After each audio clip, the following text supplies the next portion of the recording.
একজন মানুষ এত বড় ধনী যে তার ধনভাণ্ডারে শুধু চাবিগুলো বহন করতে ৭০ জন শক্তিশালী মানুষ লাগত। তার প্রাসাদ দেখে মানুষ অবাক হয়ে যেত, তার মিছিল দেখে মানুষ ঈর্ষায় জ্বলত, সবাই চাইতো তার মতো হতে। কিন্তু সেই একই মানুষ একদিন তার সমস্ত সম্পদ নিয়ে মাটির নিচে ধসে গেল, এক মুহূর্তে, কোনো সুযোগ ছাড়া, কোনো সতর্কতা ছাড়া। সকালে যাকে দেখে মানুষ স্বপ্ন দেখছিল, সন্ধ্যায় সে নেই, তার বিশাল সম্পদ নেই, তার চকচকে প্রাসাদ নেই, কিছুই নেই, শুধু মাটি। এটা কোনো সিনেমার গল্প নয়, কোনো লেখকের কল্পনা নয়, এই ঘটনা আল্লাহ তাআলা নিজে কিছু অংশ কোরআনে বলেছেন। সেই সময়কার কথা ভাবুন, মিশরের মাটিতে তখন ফেরাউনের রাজত্ব। এই ফেরাউন ছিল পৃথিবীর সবচেয়ে অহংকারী শাসকদের একজন। সে নিজেকে ঈশ্বর বলে দাবি করত। তার মুখের একটা কথায় মানুষ মরত, একটা কথায় মানুষ বাঁচত। তার রাজ্যে আইন ছিল একটাই, ফেরাউনের ইচ্ছাই আইন। এই রাজত্বের অধীনে বনি ইসরায়েলের মানুষেরা বন্দী। তারা ছিল ইব্রাহিম আলাইহিস সালামের বংশধর, ইয়াকুব আলাইহিস সালামের সন্তান। একসময় তারা সম্মানিত মানুষ ছিল, কিন্তু এখন তারা দাসের মতো জীবন কাটাচ্ছে। ফেরাউনের মাঝে কাজ করছে, ফেরাউনের প্রাসাদ তৈরি করছে, ফেরাউনের ইচ্ছা মতো বাঁচছে আর মরছে। প্রতিদিন সকালে উঠে তারা জানে না এই দিনটা শেষ করতে পারবে কিনা। প্রতিটি রাতে ঘুমাতে যায় চোখে পানি নিয়ে। তাদের ছেলেদের হত্যা করা হচ্ছে, মেয়েদের দাসী বানানো হচ্ছে, বুড়োদের নির্যাতন করা হচ্ছে। এই অন্ধকারের মধ্যে আল্লাহ তাআলা একজন মানুষকে পাঠালেন, যার নাম মুসা আলাইহিস সালাম। তার হাতে আল্লাহর বাণী, তার কাজ এই মানুষগুলোকে সত্যের পথ দেখানো, ফেরাউনের সামনে সত্য উচ্চারণ করা এবং বনি ইসরায়েলকে মুক্তির পথ দেখানো। এটা ছিল সেই সময়ের পটভূমি। এই পটভূমিতে এই বনি ইসরায়েলের মধ্যেই একজন মানুষ ছিল, যার নাম কারুন। কিন্তু এখানেই আসল সমস্যা শুরু হলো। সম্পদ বাড়তে বাড়তে যখন একটা জায়গায় পৌঁছায়, তখন মানুষের মনে একটা বিষ ঢুকে পড়তে পারে। সেই বিষের নাম অহংকার। আর অহংকার একবার ঢুকলে সে ধীরে ধীরে মানুষের ভেতরটা খেয়ে ফেলে। মানুষ বাইরে থেকে সুন্দর থাকে, কিন্তু ভেতরে ফাঁকা হয়ে যায়। কারুনের মনেও সেই বিষ ঢুকে গেল। সে ভাবতে শুরু করলো, এই সম্পদ আমার, আমি নিজে অর্জন করেছি, আমার মাথা আছে বলে পেয়েছি, আমার যোগ্যতা আছে বলে পেয়েছি, আমার পরিশ্রম আছে বলে পেয়েছি, এতে আল্লাহর কি ভূমিকা? এই চিন্তাটা করতে করতে সে আরও গভীরে ডুবে গেল। সে ভুলে গেল যে এই বুদ্ধিটাও আল্লাহর দেওয়া, এই শরীরটাও আল্লাহর দেওয়া, এই সময়টাও আল্লাহর দেওয়া, এই সুযোগটাও আল্লাহর দেওয়া, শ্বাস নেওয়ার ক্ষমতাটাও আল্লাহর দেওয়া, চোখ দিয়ে দেখার ক্ষমতাটাও আল্লাহর দেওয়া, এমনকি এই পৃথিবীতে জন্ম নেওয়াটাও আল্লাহরই ইচ্ছায়। সব কিছুর মালিক আল্লাহ, মানুষ শুধু একটু ব্যবহার করার অনুমতি পায়। মানুষ আমানতদার, মালিক নয়। কিন্তু কারণ এই সত্য ভুলে গেল, বরং সে নিজেকে মালিক ভাবতে শুরু করলো। নিজেকে ভাবতে শুরু করলো সবার চেয়ে বড়, নিজেকে ভাবতে শুরু করলো সবচেয়ে বুদ্ধিমান, নিজেকে ভাবতে শুরু করলো সবচেয়ে সফল। আর এই ভাবনা তাকে করে তুলল নিষ্ঠুর। তার জাতির মানুষেরা কষ্টে ছিল। ফিরাউনের অত্যাচারে তাদের দিন কাটছিল কান্নার মধ্যে।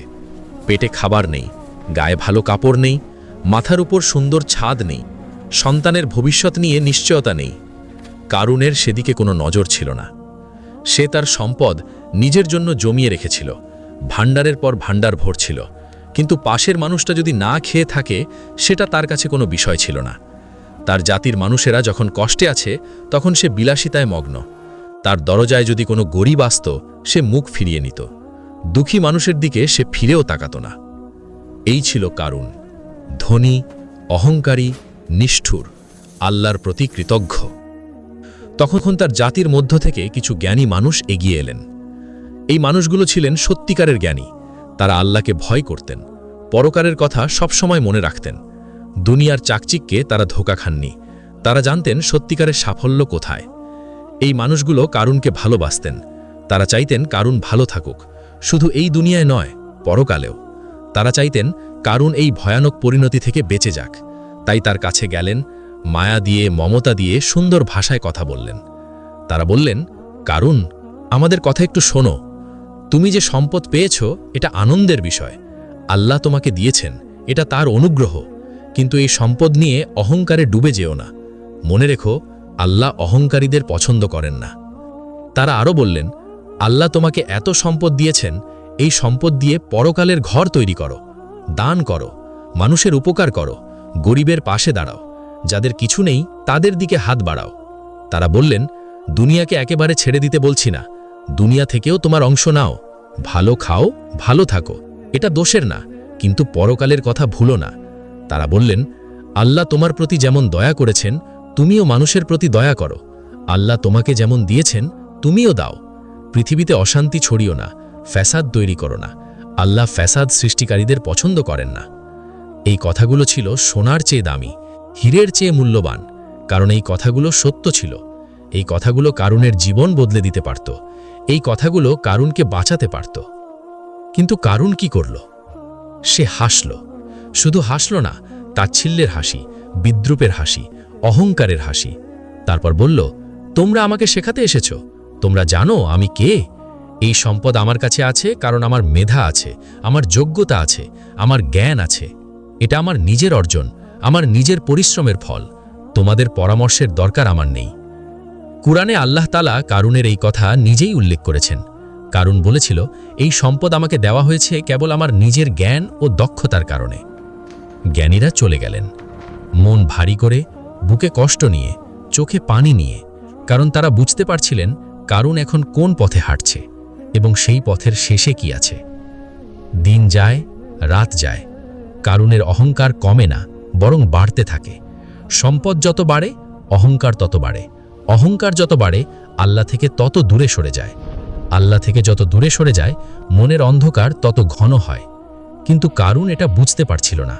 সে ভাবছিল সে ঠিক আছে, সে ভাবছিল সে সফল, সে ভাবছিল সে সুখী। মানুষ যখন অহংকারে ডুবে যায়, তখন সে নিজের অবস্থা বুঝতে পারে না। চোখ থাকে কিন্তু দেখতে পায় না, কান থাকে কিন্তু শুনতে পায় না, বুদ্ধি থাকে কিন্তু কাজে লাগে না। কারুনের অবস্থা ঠিক এরকম হয়ে গিয়েছিল। একদিন কারুন একটা সিদ্ধান্ত নিল, সে বের হবে, সবার সামনে বের হবে, মানুষকে দেখাবে সে কতটা বড়, কতটা শক্তিশালী, কতটা ধনী, কতটা প্রভাবশালী। এই প্রদর্শনী ছিল তার অহংকারের চূড়ান্ত প্রকাশ। সেই দিনটার কথা একটু কল্পনা করুন। ভোরবেলা থেকে তার প্রাসাদে শুরু হলো প্রস্তুতি। শত শত দাস দাসী ছুটোছুটি করছে, সেরা পোশাক বের করা হলো, সোনার গয়না বের করা হলো, দামি সুগন্ধি আনা হলো, বাহন সাজানো হলো, অনুচরদের পোশাক পরানো হলো। তারপর সেই বিশাল মিছিল।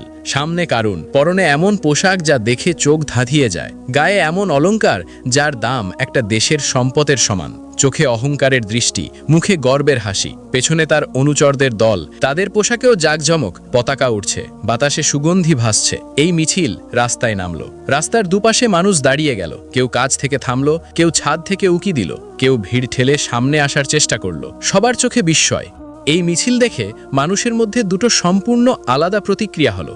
একদল মানুষ ছিল যাদের কাছে দুনিয়াই সব, যাদের চোখে সাফল্য মানে সম্পদ, যাদের কাছে বড় মানুষ মানে ধনী মানুষ। এই দলের মানুষেরা কারুনের মিছিল দেখে বুকের ভেতর একটা আগুন অনুভব করলো, ঈর্ষার আগুন। তারা একে অন্যকে বলতে লাগলো, দেখলে কারুনকে, কি সুন্দর তার জীবন, কি বিশাল তার সম্পদ, কি জাঁকজমক। আহা, যদি আমাদেরও এমন হতো, কারুনের মতো ভাগ্য যদি আমাদের থাকতো, সে সত্যিই মহাভাগ্যশালী। এই মানুষগুলো কারুনকে সফল মনে করছিল, কারুনের মতো হতে চাইছিল, কারুনের সম্পদকে ঈর্ষা করছিল। কিন্তু সেই ভিড়ের মধ্যে আরেক দল মানুষ ছিল।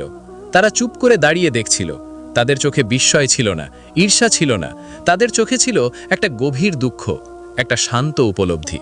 তারা বলল, হায় রে মানুষ, কি দেখছো তোমরা? এই ঝলমলানো কি সত্যিকারের সাফল্য? এই জাঁকজমক কি প্রকৃত সুখ? যে মানুষ ঈমান রাখে আর ভালো কাজ করে, আল্লাহ তাকে যা দেবেন সেটাই আসল পুরস্কার। এই চোখ ধাঁধানো সম্পদ নয়, আসল পুরস্কার পাবে কেবল তারাই যারা ধৈর্য ধরে আল্লাহর পথে চলে। দুটো দল, দুটো দৃষ্টিভঙ্গি, দুটো চিন্তা। এক দল দেখছে চোখের সামনের ঝলমলানো, আরেক দল দেখছে এর পেছনের সত্য। কারুনের মিছিল চলে গেল, রাস্তায় শুধু ধুলো রয়ে গেল, মানুষ যে যার কাজে ফিরে গেল। কিন্তু আল্লাহ সব দেখছিলেন। তিনি কারুনের অহংকার দেখছিলেন। তিনি দেখছিলেন কারুন কিভাবে তার দেওয়া নেয়ামত নিয়ে গর্ব করছে অথচ তাকে মনে রাখছে না। তিনি দেখছিলেন কারুন কিভাবে গরিবের হক মারছে। তিনি দেখছিলেন কারুন কিভাবে জ্ঞানীদের উপদেশ ছুঁড়ে ফেলে দিয়েছে। তিনি দেখছিলেন কারুন কিভাবে মানুষকে তুচ্ছ মনে করছে। আল্লাহ তাআলা তাড়াহুড়ো করেন না, তিনি সুযোগ দেন, সময় দেন, সংশোধনের পথ খোলা রাখেন। জ্ঞানীদের পাঠিয়ে উপদেশ দিয়েছিলেন, সেটা প্রত্যাখ্যাত হয়েছে। বারবার সুযোগ দেওয়া হয়েছে, কারুন প্রতিটি সুযোগ নষ্ট করেছে। এখন সীমা পার হয়ে গেছে।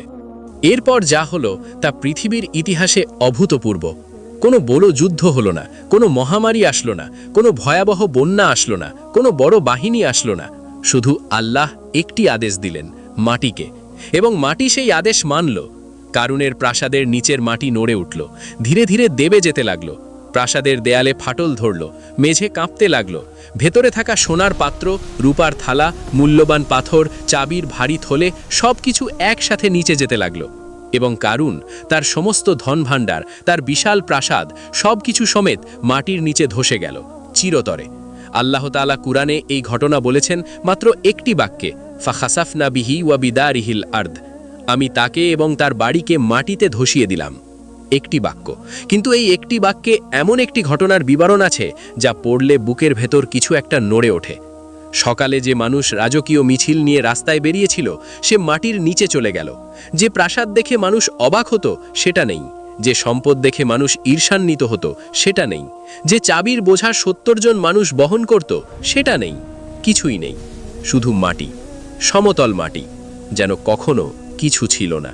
এই দৃশ্য দেখলো সেই মানুষগুলো যারা সকালে কারুনকে ঈর্ষা করেছিল, যারা বলেছিল কারুনের মতো যদি আমাদের হতো। তারা এখন থমকে দাঁড়িয়ে আছে, চোখে অবিশ্বাস, মুখে কথা নেই, হাত পা কাঁপছে। কিছুক্ষণ আগে যে মানুষটাকে দেখে তারা ঈর্ষা করছিল সে এখন মাটির নিচে।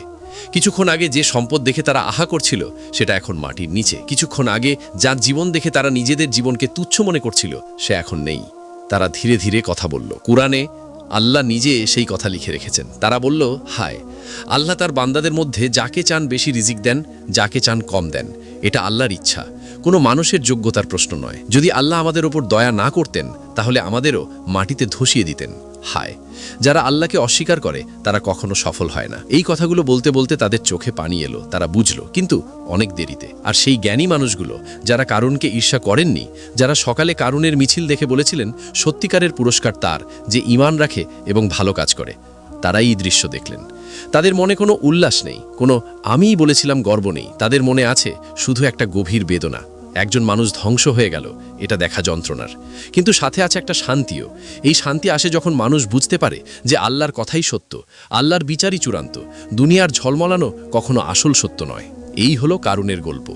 একটি মানুষ যে পৃথিবীর সবচেয়ে বেশি সম্পদের মালিক হয়েছিল, অথচ সেই সম্পদই তার কাল হলো। কারণ সম্পদ পেয়ে সে আল্লাহকে ভুলে গেল, কারণ সম্পদ পেয়ে সে অহংকারী হলো, কারণ সম্পদ পেয়ে সে মানুষের প্রতি নিষ্ঠুর হলো, কারণ সম্পদ পেয়ে সে ভাবল এটা তার নিজের কৃতিত্ব।